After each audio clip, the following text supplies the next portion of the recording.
אני מחזיק לפניי מסמך של האו"ם, New World Order, UN Agenda. אני אומר לכם ישר את התרגום. סדר עולמי חדש של האו"ם בין השנים 2021 עד 2030. לא תאמינו מה שתשמעו.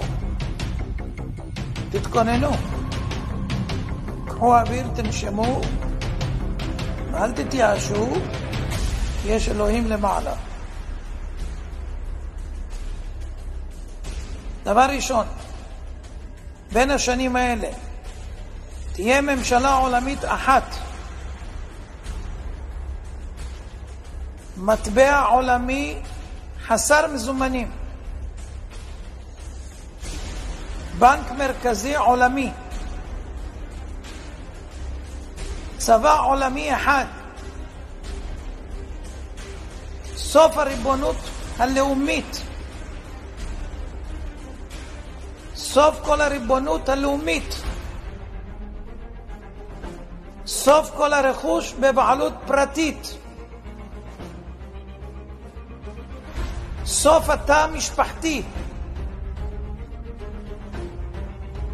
סילוק אוכלוסין, שליטה בגידול האוכלוסייה וצפיפות האוכלוסייה, חובה מרובה בחיסונים, הכנסה בסיסית אוניברסלית, הכוונה משכורת צנע,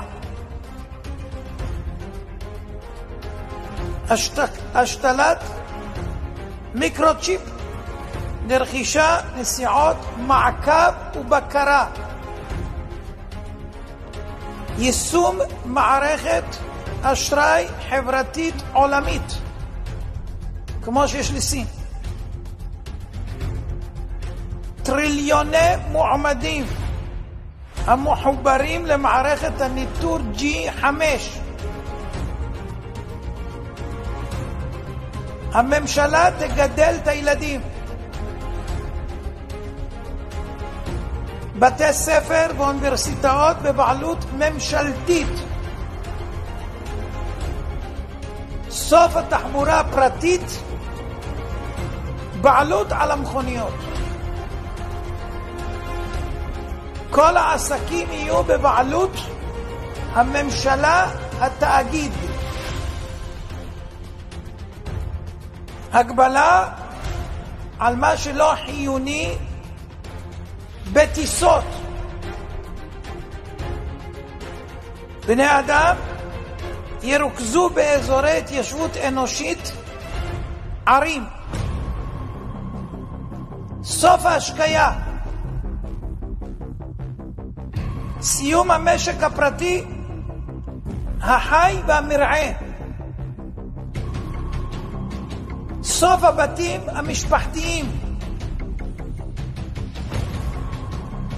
שימוש מוגבל בקרקע המשרתת צרכים אנושיים,